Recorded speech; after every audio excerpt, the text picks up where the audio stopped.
Hello hi welcome to Kavitha's vlogs. Today vlog Friday morning routine. నేను వేసుకున్న ముగ్గులు అలాగే పూజ ఎలా చేసుకున్నానో వీడియోలో చూడండి. ఇంటి ముందు ముగ్గు వేసుకొని తులసమ్మ దగ్గర అలాగే గడపలపై ముగ్గు వేసుకొని గడపలకి పసుపు రాసుకొని అలాగే ఇలా పూజ చేసుకుంటే నాకు చాలా ఇష్టం.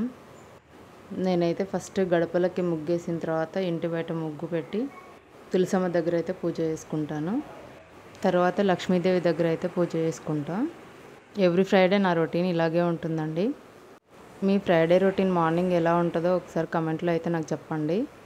నేను వేసిన ముగ్గులు కనుక మీకు నచ్చినట్టయితే ఒక లైక్ వేయండి. ఎలా ఉన్నాయో కమెంట్లో అయితే చెప్పండి, మర్చిపోవద్దు.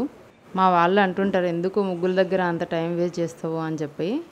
కానీ నాకు ఇలా ముగ్గులు వేసుకొని ఇలా పూజ చేసుకోవడం అంటే చాలా ఇష్టం. అందుకే నేను ఎవరేమన్నా పట్టించుకోను, నా పని నేను చేసుకుంటూ వెళ్తా. అలాగే మా పిల్లలైతే ముగ్గు వేసిన ఒక హాఫ్ అన్ అవర్కి ముగ్గు అంతా చెడిపేస్తారు. అయినా సరే నేను వేయడం మాత్రం అస్సలు మానేయడం. నాకు శివుడు అంటే చాలా ఇష్టం అండి. మీరు చూడొచ్చు, నా పూజ రూమ్లో మొత్తం శివుడి విగ్రహాలే ఉంటాయి. సబ్స్క్రైబ్ చేయడం మాత్రం మర్చిపోకండి.